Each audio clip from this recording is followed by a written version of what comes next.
Welcome to the Delingpod with me, James Delingpole.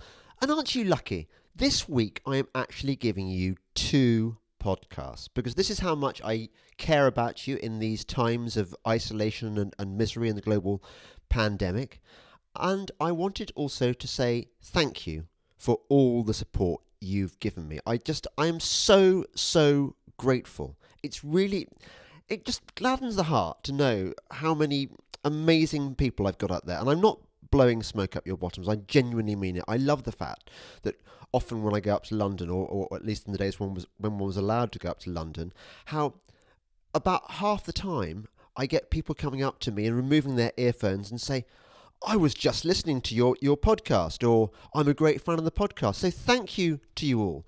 But I want to say a special thank you to the following people.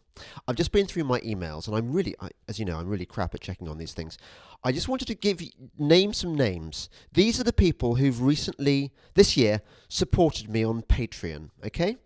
Thank you, Henry Mayhew, Kevin McHugh, Carol Ingracia, Robert P. Oh, I can't read my writing here. Robert P. Furr, I think it is. Ben Milligan, Richard Tyers, Richard Goth, John Parry, John Michael Whelan, Richard Holland, Bill Dawson, Hayden Smith, Nolan Conway, Mark Adams, Stuart Mann, Lucy Jones, Paul Woolgar, Peter Collins, Fraser Allenby, Gerhard Ziegler, Daniel Cotes, and TTR Tilly. Sorry if I've mispronounced any of your names. And thank you, by the way. There are so many of you who've bought special friend badges. That's really lovely too. And maybe I'll have a special announcement of your names on another occasion. Please, if you're tempted, please support me on Patreon. Please buy special friend badges. Now, without further ado, let me introduce you to this week's guest. We have a sort of a bit of a ding dong later on, and we did a two-way thing. So first of all, I went on Sven's podcast. This is Sven Hughes. And then he came on my podcast, and we continued the argument we'd been having on his part, particularly about how to deal with the coronavirus. I think that we are overreacting. Maybe it's because I'm a bit smug because I've already had the coronavirus and I've got a degree of immunity. Nevertheless, I think we're in danger of throwing out the baby with the bathwater, and that the global economy is ultimately more important. The health of the global economy is more important than a few people, and I regret obviously every death, but a few people dying of coronavirus who are probably mostly going to die anyway. Sorry if that's a bit kind of sick, but it's the kind of actuarial decision that the medical establishment makes every day, and I don't see why we should suddenly drop our standards just because people are losing their heads in this time of insanity. Anyway, here is Sven Hughes, and thank you, lovely special friend avatars, for your support. Bye. I love Delingpole. Go and subscribe to the podcast, baby. I love Delingpole. And listen another time, subscribe with me. I love Delingpole. Welcome to the Delingpod with me, James Delingpole. And before I introduce my special guest, about whom I'm very excited, as always, I'm hoping that this will be, you'll listen to this podcast after you've listened to his podcast. That's a good idea, isn't it, Sven? It's a great idea. Hello. Hello, Sven Hughes. Sven, describe your job. Well, first of all, thank you for having me in your house, in this beautiful house. One of you has immaculate taste. I'm not sure if it's yourself or your lovely wife. Listen, that's wife job. It's absolutely stunning. Do you know, I tell you what, just before because I love a digression, but, wives, they're so important. They are absolutely. If we didn't have wives or girlfriends, we would, well, unless we were gay, I suppose. It's probably different in gay couples. We would live in shit. Men can't see dirt, for number one. So we wouldn't clear up. We wouldn't change the sheets. We might change them once a fortnight. Our shirts wouldn't be ironed. Well, maybe those of you who've been in the army, they might just do them. But my shirts wouldn't be ironed. Wives make everything lovely. Good. I'm glad we got that off your chest. Yeah. Hello. So right, yes. Back-to-back podcasts is a very interesting idea, and thank you for having just done a very interesting podcast with a bit of controversy in there. We'll see. No. The thing is, you actually the bit I resent. The bit I resent. It was a lovely podcast. Now we're talking about it, but you've got to go listen to it. Dear Avatar special friend, you've got to listen to it. Otherwise, this is not going to make any sense to it. I really loved the first half first three quarters when you asked me questions about myself, and it's not often I get to talk really about myself. And then you slip this question in. Which I imagine you do to all the guys. You sort of wrong-footed me with this question, and you asked me my view about the coronavirus and about what it all means and stuff. And I don't mind you asking the question, and I don't mind my answer. What I do mind is the bit where you say, "Oh my God, okay, we'll cut that bit out. That is so controversial. You realise, do you want to go ahead with this? Because if it goes out, I'm telling you, it's going to be like the most controversial thing anyone has ever said." And I think I was making a fairly reasonable, I wouldn't say uncontroversial totally point. I was saying that we are going to reach a point sooner or later when we are going to ask ourselves, was it worth destroying the world economy and sending us towards economic Armageddon, which is what we're going to experience now for at least, we're going to have a lost decade, I would say. It's going to be recovering from the very low base that we've all fallen to. I don't know how this liquidity crisis is going to pan out. It's going to be horrible.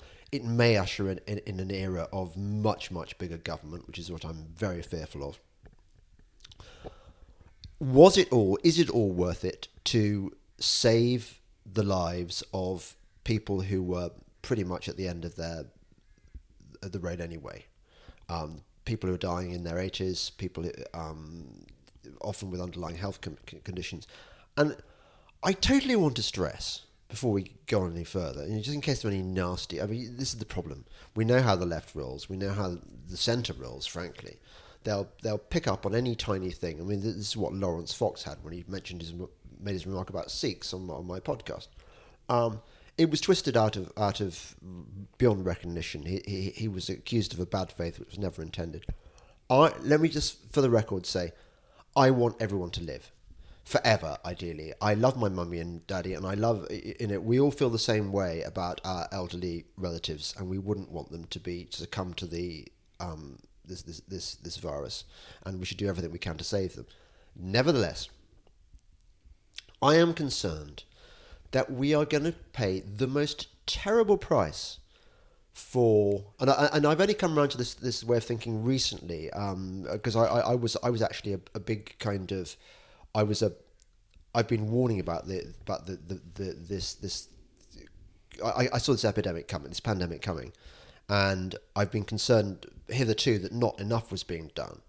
Now I'm starting to join the camp which says, and it's still a minority camp, but says, what have we done here? What have we done to deal with this problem? So I just wanted to really state on my own podcast as well as on yours that I'm not sure I am saying anything weird, freakish, unreasonable. I'm just thinking outside the current groupthink, which is the current groupthink is everything must be done to save lives, and we must divert all our resources. And I'm thinking, well, hang on a second.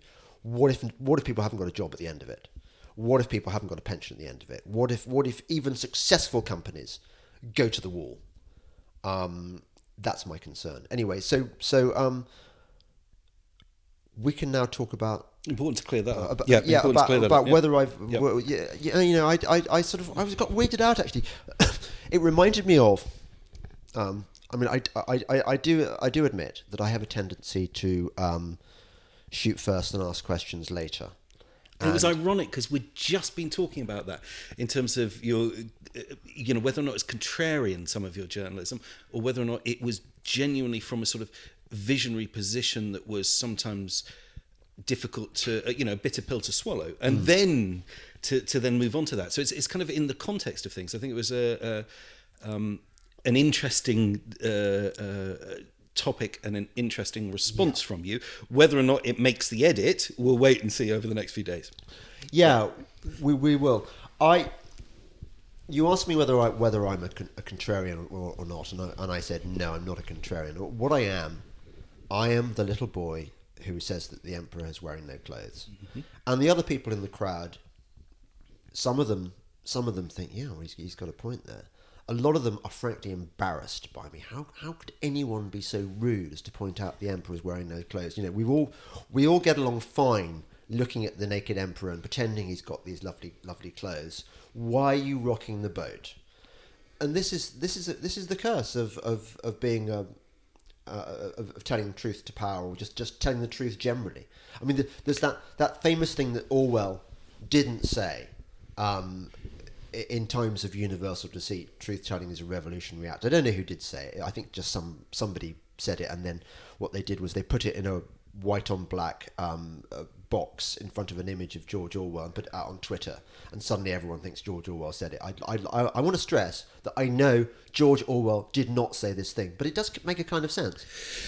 I think it's a very interesting question when you're pointing out things that, certainly in terms of your career, what you've done is point out things sometimes that are challenging and try and route them to a better political conservative response that could or should be implemented.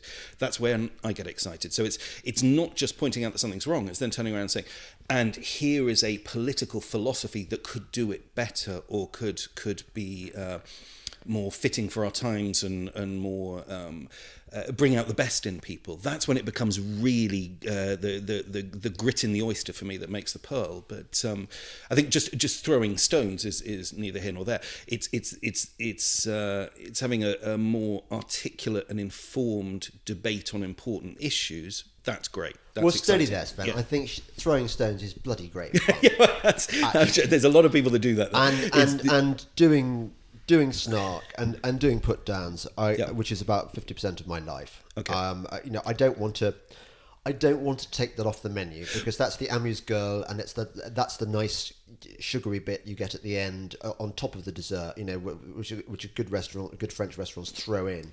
Okay. And I like those things. They kind of make the totality of the experience. Well, that's unquestionable. What I'm really interested in at the moment, and have been over the last few years, though, is this whole question that everyone's asking, which is, who's the next Scruton? Where is that pithy commentary, sometimes hilarious in its telling, but it's actually then informed by a greater understanding, a sort of an education and a really considered point of view that also offers something better, something constructive, something that onboards people. Because I think if conservatism doesn't start doing this, it's going to get left behind. And all the signs are starting to be there, with a younger voting public coming through that really doesn't have much time for conservatism. If it had been the young voting, Corbyn would have been in. Coronavirus, for all the other things that it does, will certainly increase the audience response to big government interventions and an increased dependence on government and fear that is only solved by a bigger government. It does throw into sharp relief. Okay, take a year from now, when this is all over, what does conservatism stand for, and how can it really properly repackage itself for that new and altered audience? Yeah. Now, has traditional conservatism got the answers? And if it has, who is articulating them in a coherent and an inclusive way to bring people with the argument rather than just bashing them over the head? So I can see that you think in a completely different way from me, because, well, it's your job to think about communications. See, I almost never, before I do a pod, I hate bloody preparing. You said, what are we going to talk about this in this podcast? And I said, we're just going to shoot the breeze. Yeah. That's what we do. You think much more systematically than I do, and you think about things like, what is your goal? Mm-hmm. Whereas I don't. I just think, well, how do I get to the end of this piece in as entertaining a way as possible and speak my mind? And same with the podcast. I haven't got. But I think there's a responsibility. You have to start thinking about what's the end goal, because influence has become, it's an industry. It's an industry I work in, strategic communications. But it's also because of the diversification of social media.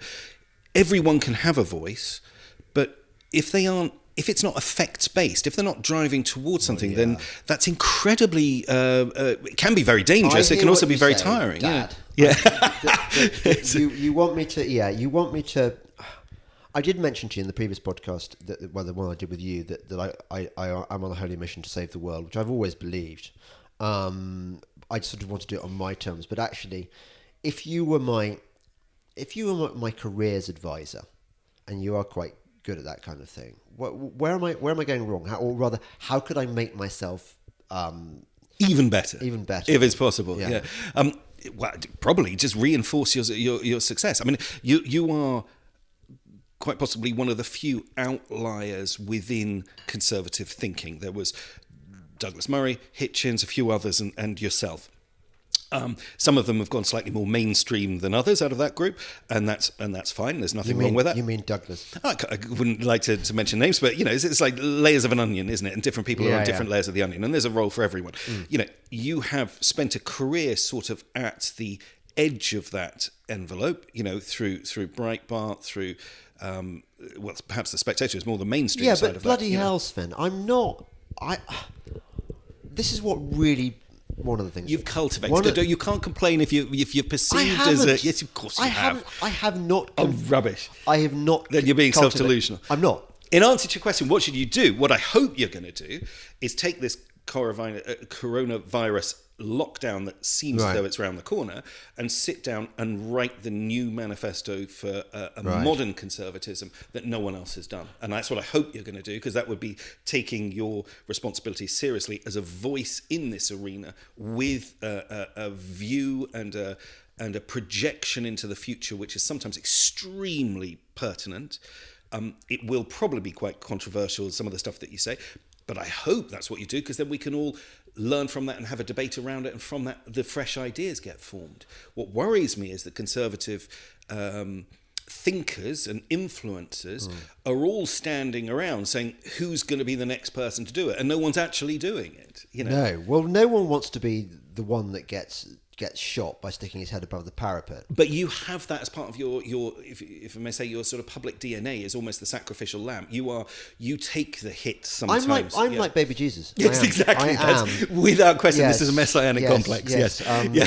If it's not you who's going to do it, who's going to do it? Because if it's not someone who's going to actually cut through also with creating copy that gets talked about and gets noticed, it'll become just another boring, like the Liberal Democrats' Orange Book or something like that no one reads and everyone gets bored by. There isn't really the cutting edge conservative thinking to say, we've got to update and change if we're going to stay relevant. It's all very well being in government with a big majority, but if your younger base is coming through and not buying the right-leaning newspapers, not subscribing to the periodicals that are of that ilk, not actually engaged by any of the propositions. In fact, living in an economy that sort of left them behind through lack of owning a house and through lack of, with the gig economy and now with coronavirus on top, they're going to feel completely disaffected. And if they don't find some political, philosophical solutions, then that would be a terrible thing to lose in this process. Let's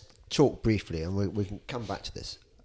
You didn't commit to write the book, by the way. You just dodged that one. No, the thing was, my plan was kind of just to smoke loads of weed until it all goes away, which would be frankly much easier. It would be much easier, yes. If I can get hold of the weed. Of course, I'm slightly worried about. Well, here you can't get hold of anything. You're in the middle of nowhere. I saw the queues outside the coffee shops in Amsterdam, and my heart sank. It was the second blow after the cancellation of Glastonbury. So it's either smoke weed or write the new conservative manifesto for our times. It's one or the other. I suppose maybe I need to get some uppers in as well.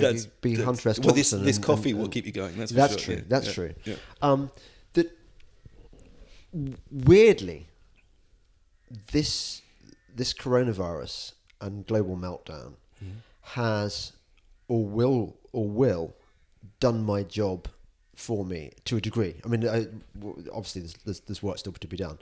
What I mean is identity politics, woke culture.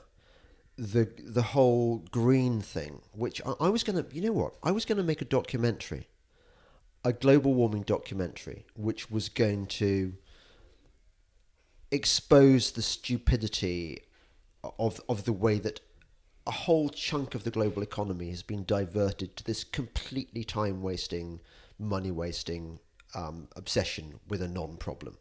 And I was going to examine it from the economic perspective, from the scientific perspective, although I don't think it's much about science, it's more about policy. I don't think that in times of a real problem, getting governments to chuck their money, well, my government has no money, chuck our money at a non-existent problem is going to fly. I think I'm not sure I'm not sure I see it the same way as you, which is I would have thought from the evidence that's coming out, if you look at, I think it's nitric oxide levels over China, they've significantly reduced since the lockdown. If you look at the cleanliness of the Venetian Canal since the lockdown, it's increased significantly and so forth. I mean, I think the evidence is there that the closing down, if you like, at the polluting industries is having a direct and immediate effect on the environment and on. But that's a completely different issue. Is it? Yeah, of course it is. Because if you can demonstrate that man-made intervention, or at least reducing certain behaviours, are able to dramatically affect the degree of pollution and so forth, why wouldn't we want to pursue that? That's good, Sven, isn't it? I mean, that's a good Sven, thing. You're what? We're into. We're mixing up the two. We're into day 3 or 4 of the country closing down. You haven't yet been trapped in your home in London, although by the time this podcast goes out, exactly. We'll see if I can get home. You'll have been in lockdown. Yeah. You're thinking in the ways of the old world. No, quite the opposite. I think more to the point, I'm trying to be as open-minded as I can, which is I suspect, assessed based on the evidence at the moment, that the system absolutely needed to change in many respects anyway. There is no question at all. Societally, it's not a great society that's celebrating the Kardashians and not celebrating the nurses. Now, that's not a socialist point of view. That's just a sensible... It is quite wet. Well, it's also, I think, I would assess what is likely to happen at the end of this is that people recalibrate their things that matter to them, that make our society work best. Now, that doesn't need to not be conservative values underpinning that. What it needs to be, I would suggest, is a new kind of conservatism that accommodates the fact that we're not still trying to bash the Thatcherist drum, but it doesn't feel as though conservatism particularly has got much underpinning it other than it was either Thatcherism, and there's a group of a cohort of conservatives that think that's really good. Then it all lost its way with the Cameron years and the May years and all the rest, and there was nothing substantial underpinning it. I think we can all agree on that. But now there isn't anything necessarily that's sort of saying, and now we're reinventing it for our times. Everyone's looking around saying, where's the next Scruton, as I said, and no one's stepping up and turning around and saying, well, here's an idea. This is a relevant articulation of it. That doesn't mean it needs to be oppositional to the green agenda. It doesn't need to be oppositional to lots of different agendas that are now part of our society. It does, because the green agenda was never about the environment. But I don't think you're going to bring anyone on board if you. I don't need to. Well, if you don't want to, that's one thing. If you want to keep conservative values and the philosophy of the Conservative Party relevant to the next generation, then you need to. You see, the thing is, I dispute your premise, because I think you got sidetracked by you'd seen some pretty pictures of Venice canals being nice and clean, which I saw as well, and I felt the same thing as you do. I mean, I do have a heart. I do care about the environment, and sure, it's nice that currently or until recently, China's industrial pollution had been curtailed by the fact that there was no industry in China. But what I'm saying is that as the cutbacks bite, as people go without work and without money, people are not going to be seduced by the idea of, wouldn't it be great if we closed down the world economy to save the environment, which is essentially what it is. That's essentially what's been going on. Yeah, but I mean, I think that's going to be an inevitability of the consequence of this. These two arguments don't necessarily clash, which is there is going to be financial stimulus provided by governments That financial stimulus will come with certain conditions, I'm sure, which will have to do with environmental factors and so terrifying. forth. Well, I'm sure that is going to be the case, though, shitting because that will myself. mean, I know you don't agree necessarily with the ambition of carbon neutral and so forth, but you can see that the investment will be loaded to say we are going to this strategic place as a country, therefore our tactical interventions today need to lead us to that strategic place. Jesus, I hope you're wrong. No, but okay, maybe I am. No, Goodness knows, that absolutely terrifies me. But That that's- absolutely terrifies me. Before, that one of the few things to be recommended in Rishi Sunak's budget is that he clearly sensed that the time was not he didn't even put up fuel duty. He didn't even dare pull up fuel duty at a time when it would have been very easy to do so, because with dropping oil prices, people wouldn't even notice. He didn't do it because he was fearful of the driver backlash. I think that net zero was always an unattainable, unaffordable, and pointless target to set a country, particularly when it's a conservative government that's setting it.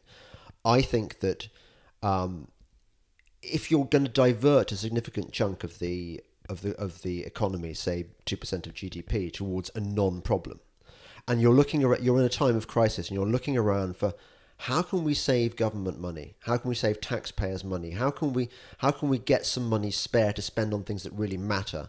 You're not going to be thinking about green projects because they're not necessary. No, okay. And again, I'm not sure it's as binary as you're suggesting, because there's a different way of looking at this, which stays true really to free market economics and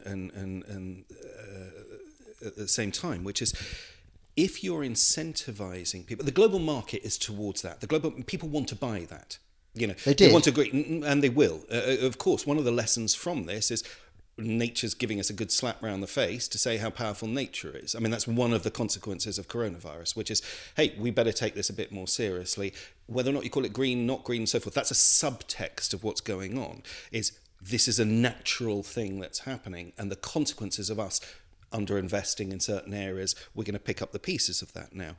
Now, if you incentivize people to innovate in those areas, which are both socially responsible, morally responsible. My God. No, but this goes back to the first paragraph of Wealth of Nations. No, it's awful what you're saying, because actually what you're saying to me, Sven, is basically what Mark Carney, what BlackRock was saying before this event that changed everything. You're just saying, la la la, business as normal, because the business, and also that appalling piece by Nick Timothy in the Telegraph the other day, I mean, who's of the same party as you. I mean, if you were Toby now, I'd be accusing you of the most appalling cuckishness. And I did see you were doing that. I'd considered you everything. All our conversations so far have indicated you're much sounder than that, and you don't get this. Maybe this is, you were wondering what my role is.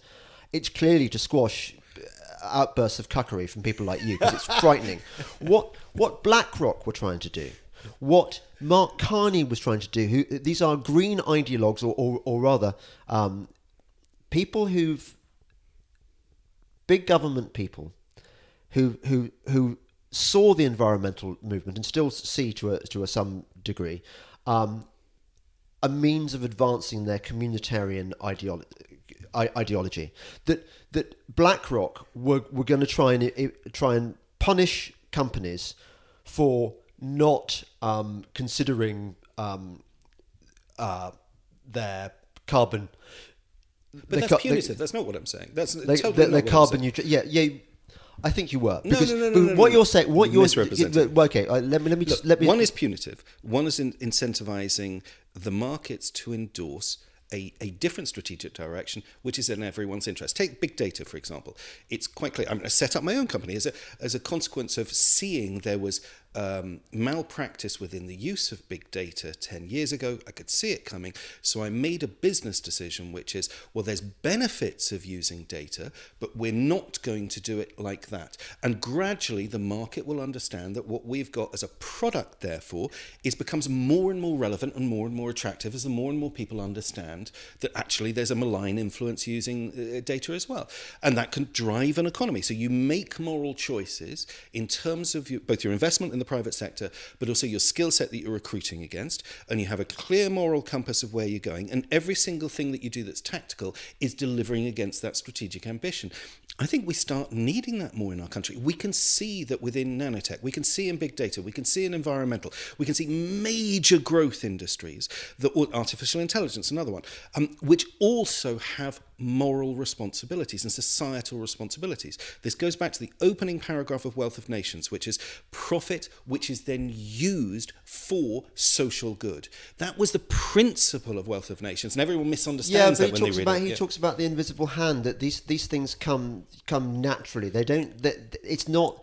It's not for business to say how can we make ourselves more socially responsible. That's absolute bollocks. No, but why is it absolute bollocks? I'll tell you why it's absolute bollocks, and because this is something you clearly don't get about who I am and about reality, and basically, okay, yeah, Quite which is this, that global warming, climate change is a scam.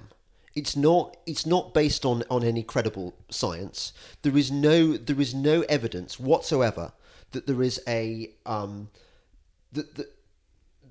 man-made global warming represents a catastrophic and unprecedented problem which can only be solved by diverting 2% of the global economy towards it. Number one. So you're not going to find me suddenly going, oh, how can we sell this in a way that appeals to both camps? Because I'm on the side of the right and the truth, not on the side of the marketing campaign. And that's possibly where you and I...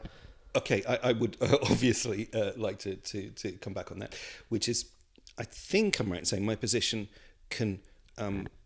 is inclusive enough to say, fine, you can hold such a strong position, that's fine. But if you agree in the markets being a solution, what you can see is there is an appetite to purchase this globally, and therefore, why wouldn't we deliver against that appetite internationally? Now, whether or not you then agree or disagree with the fundamentals of the need for it in the first place is if you can see the opportunities of a business and you can then exploit those for the good of the exchequer, for the good of the economy, for the good of exports and so forth, why wouldn't you? Well, like what? So even if you don't agree with, let's say, morally, a moral standpoint within business to do with green and social responsibility of eco-friendly innovation and so forth, yeah, you may disagree entirely, but if it's driving the exchequer and the world wants to buy it and it's not doing harm in the process, why would you disagree so vehemently with it? But it is doing massive harm. Why would that be doing massive harm? Because if you confiscate people's money via taxes and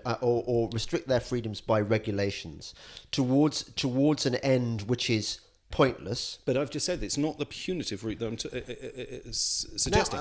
I'm saying the advantage of innovating towards something you don't need to then be punitive because the markets will cleanse themselves. It's exactly the same as in my industry, which is the markets are cleansing themselves of the badness of the likes of Cambridge Analytica and Facebook and so forth. The fact that data was It's not abused, my fault you were tainted by Cambridge Analytica.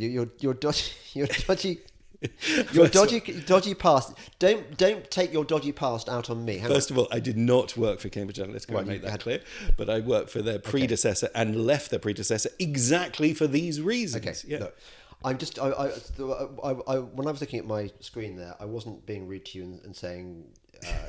Just playing cards. What this stupid bearded git is talking about. Let me show you my least favourite cartoon ever in the history of the world. Okay. You'll have seen it before. Read it out to me.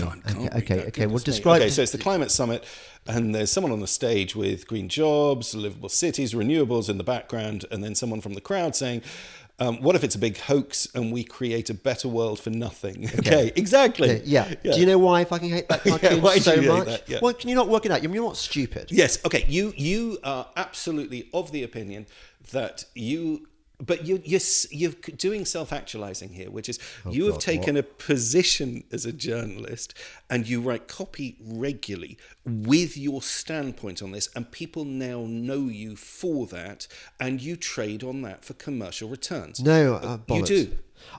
No. I'm not. We established this in the previous podcast. I say the shit I do because it's true, not because it's on brand or because it sells copy. I say stuff because the problem with that cartoon. Sorry to patronise you, you bloody need a bit of patronising, is there is no cost-benefit analysis in it. That it's not free money which is being chucked at this problem, this non-existent problem. It's lots and lots of real money, and the benefits outlined on that board behind the man at this climate summit are not necessarily true. For example, the wind turbines, which are a key part of the green agenda, have done untold damage to the environment. They chopped up birds and bats, which is why I call them bat chomping, bird slicing eco crucifixes. They damage the soil because you need a concrete base the size of a swimming pool to hold down which is never going to be cleaned away because the decommissioning of these never been built into these things. Massive taxpayer subsidies which tend to enrich rich landowners, people who kind of need the money least. And frankly, I don't want to pay the Duke of wherever to host wind turbines, ruining the countryside for miles around and paying him for the privilege. Mm-hmm. So it's not enough for you to go, oh yeah, well, we need to accommodate ourselves with this agenda. No, we don't. We need to shift the Overton window. That is my job. Okay, and I obviously respect your point of view. I would be surprised in a year's time, or however long it is from now, where we started this, which is, I'd be very surprised though if the audience isn't sensitized to a more socially responsible capitalism. And to be honest with you, as a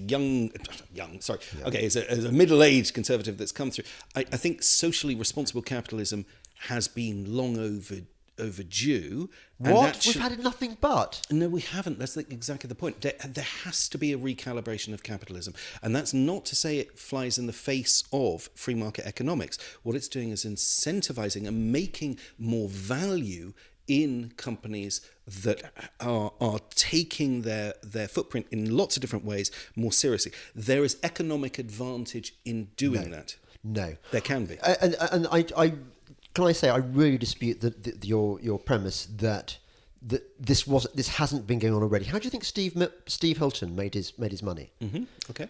I mean, better business. The whole idea that you couldn't be more wrong.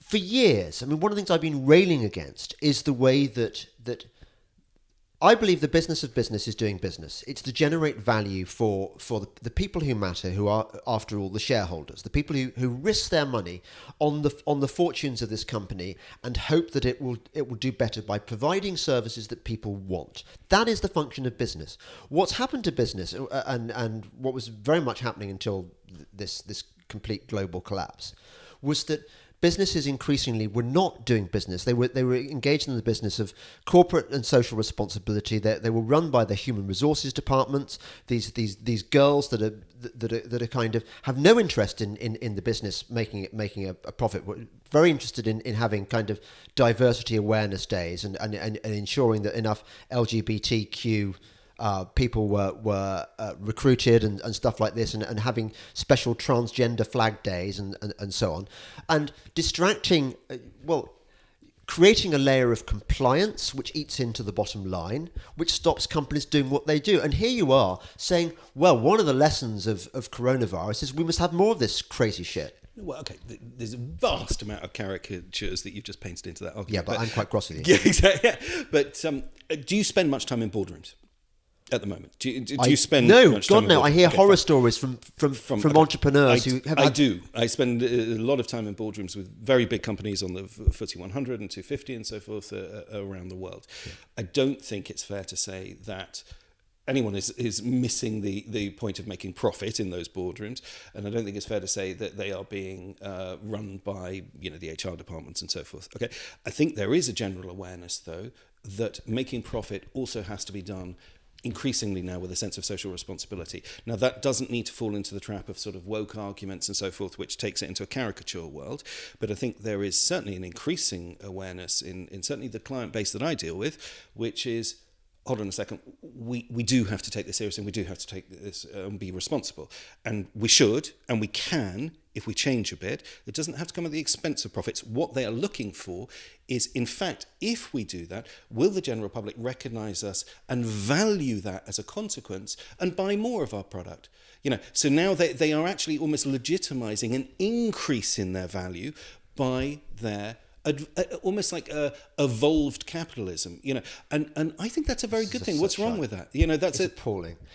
Did you advise Starbucks to introduce their mermaid cookies? No, I did not. Did you advise? No.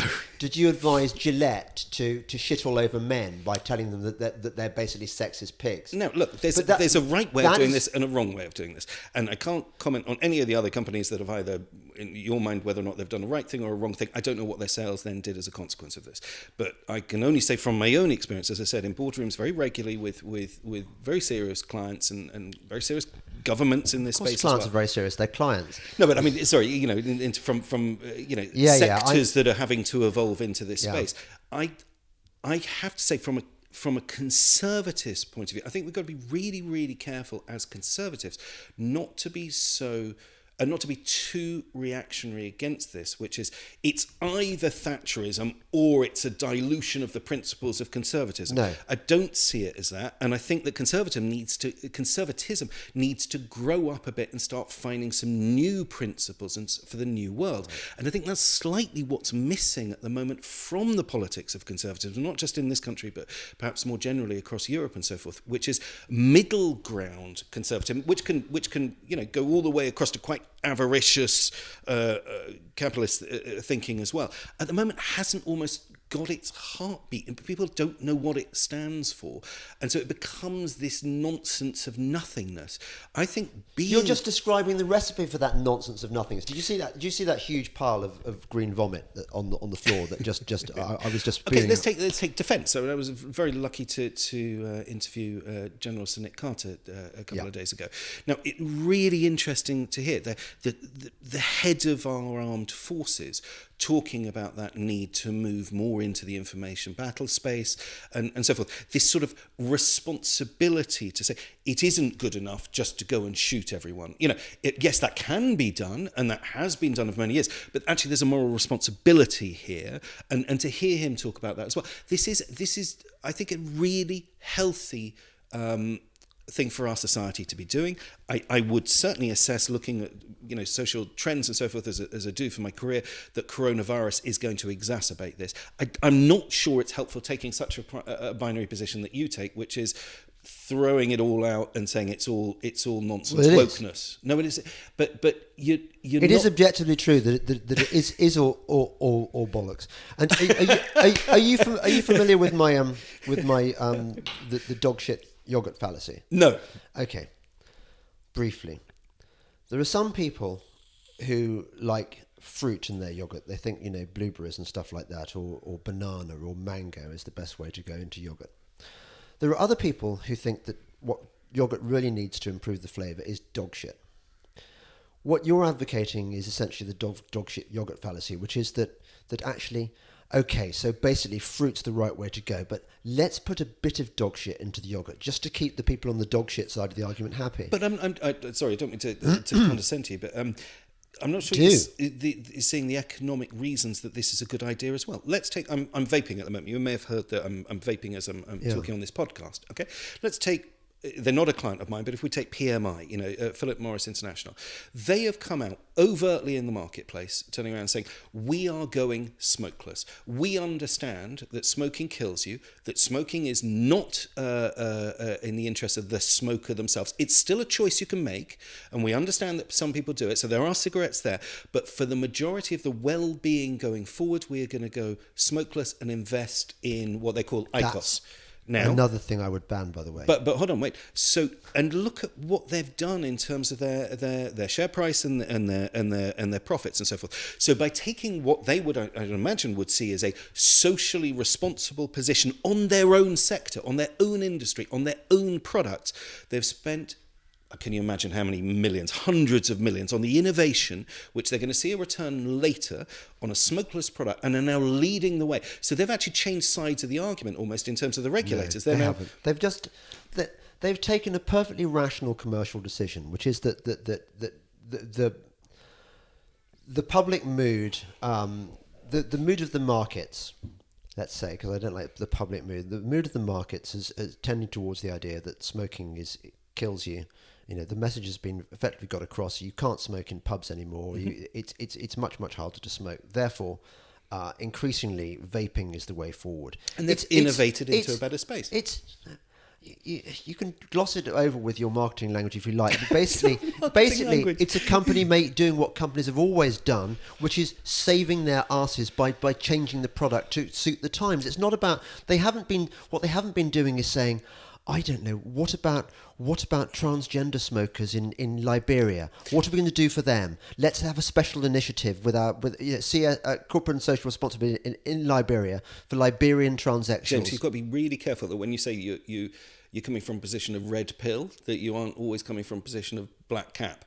You know, this is actually a really good thing by a switched-on company that's innovating to social responsibility. It's making a great deal more money as a consequence. That's more jobs, more money for the exchequer. We're not disagreeing. That's a really good thing. The only thing we're disagreeing on is the way that you're selling that particular point. You're trying to use that point as evidence that actually this aspect of business that I was decrying, this idea that they now have a purpose other than the bottom line.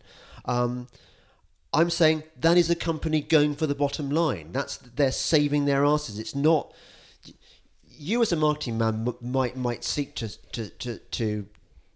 to describe this as a kind of as a corporate and social responsibility thing. It's nothing of the kind. It's just that they could use that in their advertising campaign and say, look, we are helping people, even though we're tainted with the smoking reputation, we are helping people give up via this new medium. Okay, that's the advertising sell, but it's not actually true. Okay, if we take, let's say, if you take lubricants, oil, you know, if they move from a position of the traditional way of taking oil and making lubricants for cars and for machinery and so forth, and take that into a non-carbon space and so forth, good or bad? Because one company already has, which is one company has a product on the market and they're absolutely smashing it for that. So what they're doing is finding different solutions that are not necessarily polluting and so forth to make money and so forth. Now you could say that they're only doing it to stay alive because the trend is moving against them. Well, that's what I'm saying as well, which is coronavirus is probably going to exacerbate that trend. Now, if conservatism means anything in the belief of the free markets, it better get wise to Well, they're these not trends. free markets, are they? This is the thing. A lot of this stuff, but that's not regulation. A lot of this stuff is a response to government regulation, and the person who's being cheated at the most is the taxpayer and the consumer. These people we all earn a certain amount a year. We'd like to be able to spend it. We all have a good idea about where to spend our money. This is what Hayek talks about in what's his book? Hayek's important book that whose name I've forgotten. That individuals know more, the market knows more than any government can know. So the government is creating these regulations. The market's ahead of them. That cars became safer because there was a consumer demand for people not to be, it wasn't Ralph Nader that changed the car market. It was that people's understandable desire not to be spiked to death by the steering column. They preferred things like airbags, which were introduced and are now sold as standard on cars. It wasn't because government regulation made this happen. Well, okay. I mean, slightly shoot your argument there, which is Volvo gave the license for seatbelts, the trademark that they had on seatbelts. That's why the Volvo logo is that band. And they gave it away for free to all their competitors because they thought it was the right thing to do. Right. Now, they could have held that from a market perspective, but what they did was say, actually, we think that everyone rises with this tide. If we increase as an industry our social responsibility of protecting life in cars, so we're actually giving this away. So I'm not sure if that entirely disagrees with your argument, but my central point is an interesting side point, but it's not. But this is the point. I think you're absolutely right, which is the markets lead politics and often, and that's, I'm sure, the case. And the markets are going this way. So if politics, therefore, is to stay relevant, and you take the Conservatives as our party in that regard, I just worry at the moment that the heartbeat of the thinking and the philosophy of politics, of conservative politics in this country, doesn't have these kind of thoughts underpinning it. I think the Conservatives, you said the Conservatives are our party, they're not, they're your party. Okay. I've given up on the Conservatives. Okay. And you know, I'm probably going to give up on them even more after this, because I think things are going to get a heap lot worse. But that clearly the advice you're giving me is wrong, because I think you that's one thing that you can be consistent on in this. Yeah, because you're. But by the way, the thing I was going to ban was the use of the phrase "going forward," which I've heard you use 3 times in the course of this morning, and I'm very upset by it. Right. Okay. That's another thing. We'll put that on the list of what it means, Sven, is that you have gone native. You are a creature of your world. Well, now, I think where we disagree in terms of our belief, not necessarily in Conservative Party, but in conservative principles, the philosophy of the underpinning principles of conservatism, which is to conserve something that we want to protect, because it's so much easier to knock something down than it is that it takes time to build it. What I'm excited by, and in a really positive way, it's not jettisoning anything that's been there in the thinking of the conservative philosophy before, but it is saying let's build it in new ways and adapt it and flex it in new ways to be inclusive and relevant for a changing world. Inclusive and relevant. Yeah. Because otherwise, if you can argue your case and flatter yourself to failure. If you're not careful, you really can. Flatter myself to failure. Look, earlier that wasn't a jibe at you. The conservatism. Now more than ever, I think you need somebody like me, curmudgeonly old sod, saying, Sven, you are part of the problem. You really are, and I'm bothered by this because in our previous podcast, it seemed that you totally get who I am and where I'm coming from. And now you're sort of saying, well, hang on a second, why don't you become a completely different person and say exactly the kind of shite that you rail against all the time and sacrifice your belief system, because this will make conservatism, give it a better chance of survival. That's a total misrepresentation of what I'm saying. That's an it's more or entire less misrepresentation. No, because what I'm saying is that you are one of the few people. Sorry, if we're going back to my hope for you and some of the other key speakers in this world of conservative philosophy, conservative sort of the nature of conservatism and so forth. What I really hope is that each of you in that space, and there's a collection of names that jump to mind, will all be now. There's not that many. Well, there really aren't that many. And exactly. My God. And so, if everyone was to sort of consolidate their thinking and their beliefs in a constructive way, then somewhere from that will become a really interesting new underpinning that is relevant. What worries me at the moment is there is a lack of relevance for some of those ideas in the modern world amongst the public.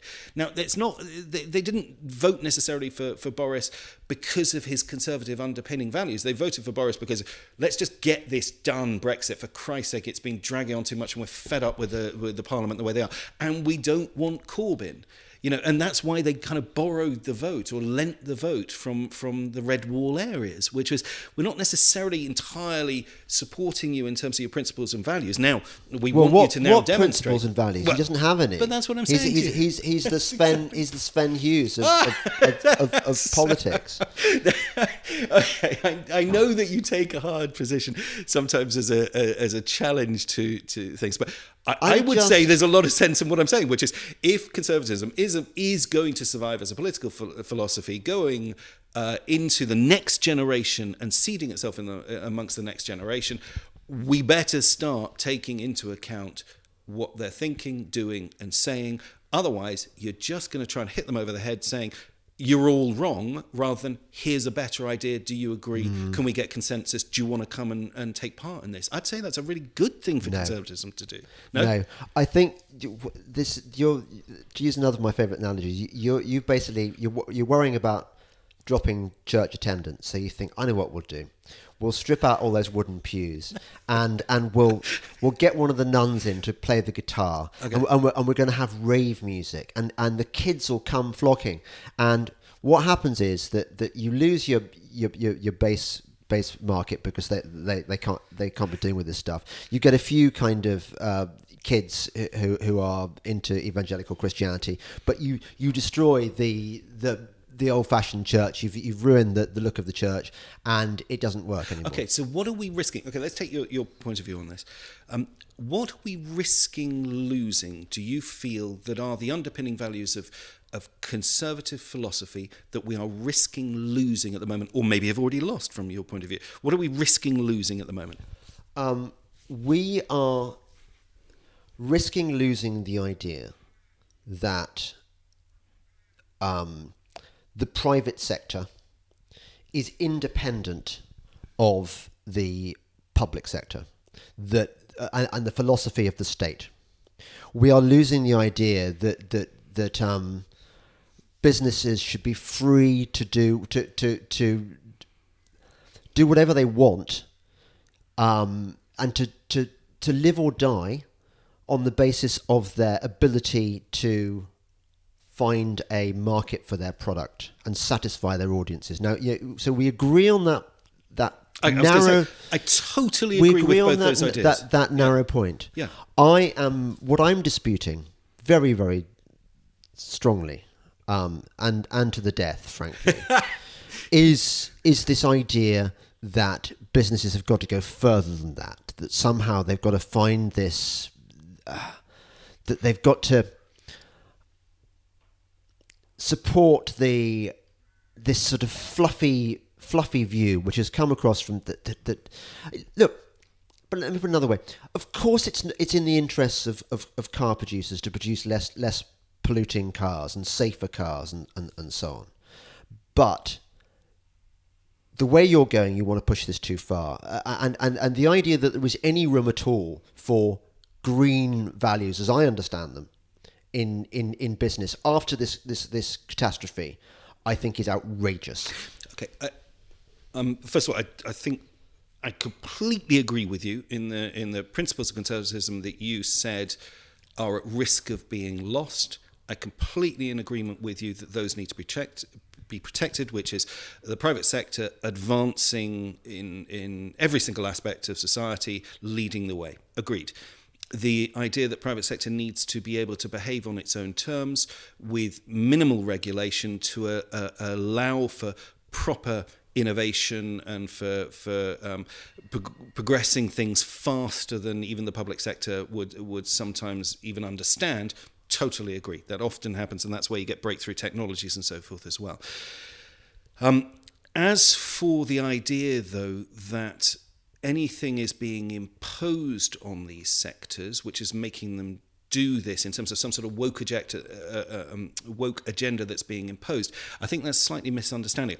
I think there is the greatest profit margin to be made for having an ethical use of data. There is the greatest profit margin to be made by having a morally responsible advocacy of artificial intelligence. There is the greatest profit margin to be made by having the most carbon-reducing automotive innovations that you can do. I don't think these things are in opposition. I think corporate responsibility and social responsibility should be baked into capitalism, and where capitalism, which is the underpinning principle, one of the underpinning principles, I guess, of conservatism, where it all goes wrong is when we forget that. Because as I understand it, and I keep going back to that first page of Wealth of Nations, which is the whole point of making the profit was to then use that profit for social responsibility as well. And that's how the capitalist system should work, because that's when growth and progress benefits everyone, benefits the whole of society. So I don't think we're at massive odds. I know you take a principled but sometimes hardline stance on some of these things. I think there is you softening your position does not mean you're diluting your position. No, I think it would just be. Look, I tell you what does bother me, very, very greatly, is that it seems that the really big players, the whales, have been positioning themselves to yet again emerge from this apocalypse with more money than ever before. I worry about that far more. I worry about the Mark Carners of this world. I worry about the Black Rocks of this world. It seems yet again that the really big institutions are going to emerge from this flush with even more money and power. And for example, look at Big Pharma is not covering itself with glory at the moment. That it seems likely that chloroquine is probably the best available short-term solution to coronavirus. Why isn't this being shouted from the rooftops? It's because that it's generic. It's not patented anymore. So none of the big pharma companies it stands to benefit from this. You've got... But this is, I think you're almost making my point for me, which is, this is exactly my point, which is if you therefore will see greater value in a company that doesn't behave. I've got to be careful what I say there for legal reasons, as you can imagine. But you know, if you're accusing Big Pharma as it currently stands for not behaving morally responsibly, and they're lobbyists. No, but okay, yeah, fine. But then that's exactly my point, which is then what I'm hoping will happen then is a different alternative option will be there for the consumer, which does behave more morally responsibly, and you as a consumer or a government will therefore choose that one instead of the traditional names. Look, we're wishing for the impossible. That's not impossible. No, because actually what you're doing... There'll be an alternative to Facebook soon. There'll be an alternative to... The problem is that the very people pushing this view that you've been advocating throughout are the companies in whose boardrooms you sit. These are the problem is they are scum. They are trying to mask the fact that they are scum by these cosmetic gestures, which have nothing to do with... My objection is that what's happening right now is not real free market capitalism. It's not free markets at all. It's all very controlled by vested interests who are more than happy to fuck us over every opportunity. I'll give you one example of this. And hold on, before you do, let me just very clearly state, I think you just kind of said that my clients are scum and so forth. Let me give you an example. I don't know who your clients are. Let me give you one example. There's one company I represent is an alternative to Big Pharma with a breakthrough product called Lima, with a breakthrough product that are taking on Big Pharma. If you've actually listened to the podcast I've been doing, 2 episodes ago was how would you take on Big Pharma with a breakthrough product that seemingly works in clinical trials and so forth, but Big Pharma won't give you the ability to... won't. Well, exactly. So I think just... Again, be careful you're not representing me into a certain way. Sure. I'm not representing clients that are trying to greenwash or whitewash themselves. What I am representing is clients that genuinely see a new opportunity in a more responsible place. And also governments, for that matter. I've just done an election campaign for a government where the condition of me working for that government was, and we've positioned it around the next generation of handing over a genuinely fit for purpose democracy and infrastructure for the next generation. The entire manifesto, and that's what's sitting with the Prime Minister saying, this is the time to actually almost hand over the reins. Now, what are you going to hand over? And is it fit for purpose for the next generation? And if it isn't, those are your focus areas, because that is the morally responsible thing to do, as well as a generational shift here, as a generational turn. And that's kind of where I see you as well. You're at the generational turn of the Conservative Party. You've got to now make your choices in the same way as I've made mine, but you've got to make your choices with what you're going to do with your remaining time being an influencer in this space. Do you set the agenda in the modern world to bring relevance and bring it into the homes of people, which are the constituent parts of making a political philosophy, is in the homes of people, or do you sit on the edge and say it's all shit? And that's your choice. Look, I'm not taking the Peter Hitchens line, which is that we're all doomed, and I told you we were doomed, and only God can save us, and thank God I go to church. I'm not taking that line, but I'm not going to soften my line to. It was bad enough before the coronavirus. It's going to be even worse afterwards. This idea that maybe the state is better capable of making the decisions than business, which is effectively what's going to happen. Let me give you another example of the kind of corruption that I see, and I see no regulation. The financial sector is one of the most regulated sectors of the global economy, and yet it does not stop any kind of fraud on any level. Oh, we know it does. Oh, no, hold on. Wait. That's, again, a massive kind of generalisation and caricature. If we take, let's say, Jersey as an example. Jersey has led the way in terms of regulation because it had issues in the past. It has absolutely doubled down on regulation. And as a consequence of that, it's able to export its knowledge and its funds and so forth around the world, which is an increased revenue for the exchequer and so forth. In fact, during Brexit, you would imagine, or the post-Brexit, the lessons that Jersey has learnt can now be exported as almost a best in class. Now, hopefully that's happening to our influence industries because of the Cambridge Analytica scandal, that there's now a best in class to be sold internationally. That's where we're going to get our economic power from, is sometimes learning the hard lessons from bad stuff, agreed, but then evolving and adapting and finding a better solution that can be exported. Isn't that what global Britain wants, is to lead the way across sectors? I think you've done a good job of speaking for the Jersey financial sector there, but look, they are a shining example. I mean, there's genuinely something I know a little bit about. They genuinely are, and now they're going to start coming into their own, because as we go to global Britain and as people are becoming more aware of financial goings on in other jurisdictions and so forth, the funds themselves want to be handled responsibly, morally, corporate responsibility, social responsibility baked into them. Suddenly Jersey becomes more attractive, not less attractive. Sure. The bottom line is that entrepreneurs, real entrepreneurs, as opposed to kind of corporatist entities, which are very much on the lines that you've been advocating. Real entrepreneurs just want to generate value and make a profit. They're risking their money, and that's what they want to do, and that's entirely right. Let me just give you an example of another. Besides my big pharma example, another failure of global free markets. My eldest boy Jim and I have been trying to trade in these very difficult and volatile markets, and one thing we've noticed is that you might take a position, and you've got a stop at a fairly healthy, that you're going to be safe.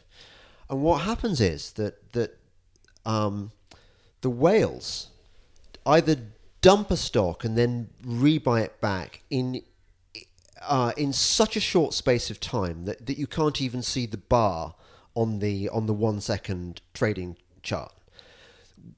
I think it's called shaking the tree. It's designed to trigger the stop losses of all the kind of smaller traders. This is completely unethical. It ought to be, I think, illegal. And yet this incredibly regulated industry seems to have no regulations stopping this kind of enormous players fucking over the little people. So you want more regulation?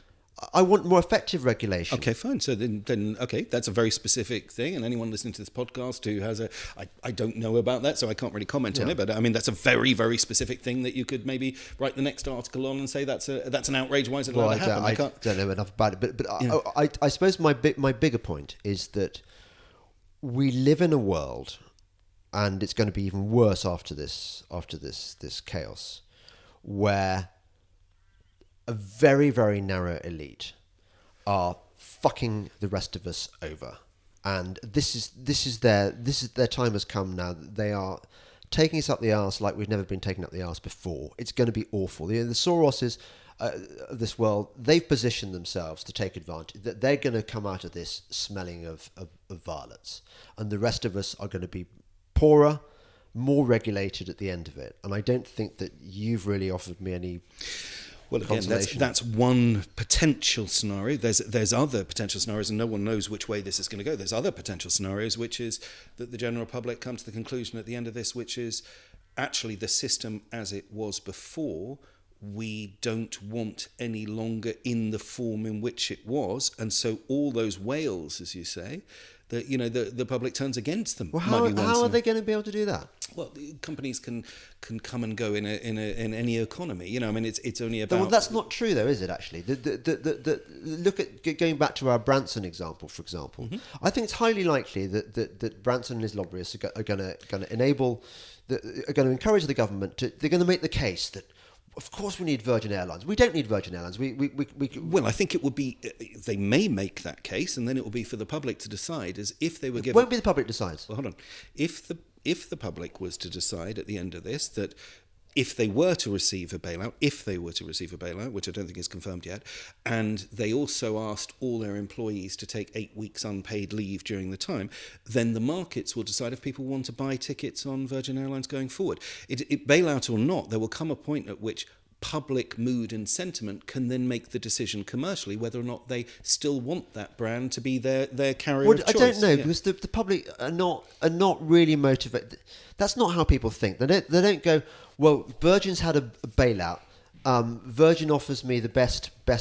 I mean, the service that Virgin offered to New York and LA was probably the best service. So for that reason, they should survive, but they shouldn't. That should be the reason they survive, rather than on the basis that government has decided to pick winners and enable them to survive. If you're going to bail out the airlines, why not any other industry? What's special about airlines that they need? Well, first of all, I'm not sure they are going to be bailed out, and Flybe being an example of that.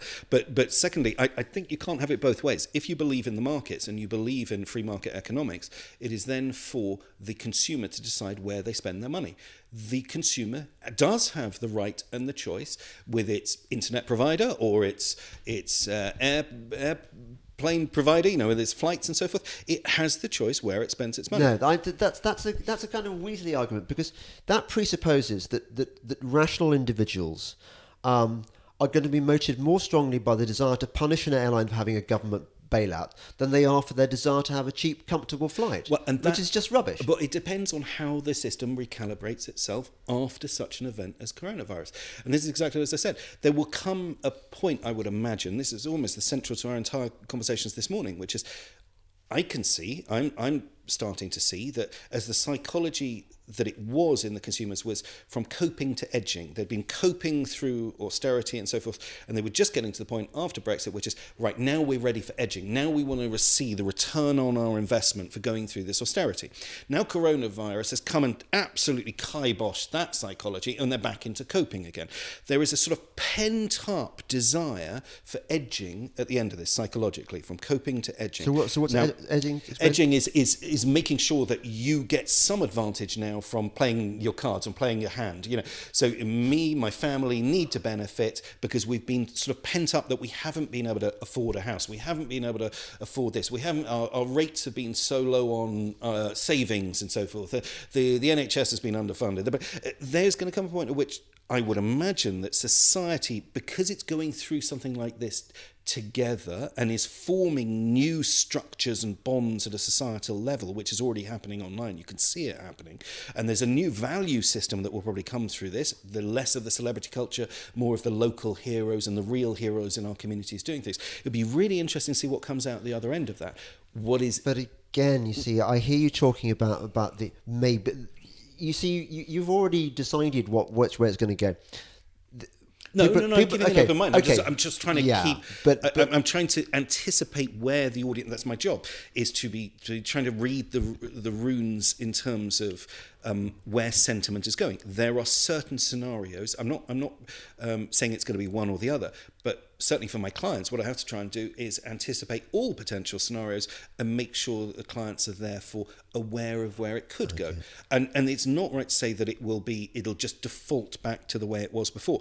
In some respects, the situation that seems to be in terms of sentiment analysis at the moment says, actually, we're due for quite a fundamental change in terms of public perceptions going forward as a consequence of this. You said it again. Yeah.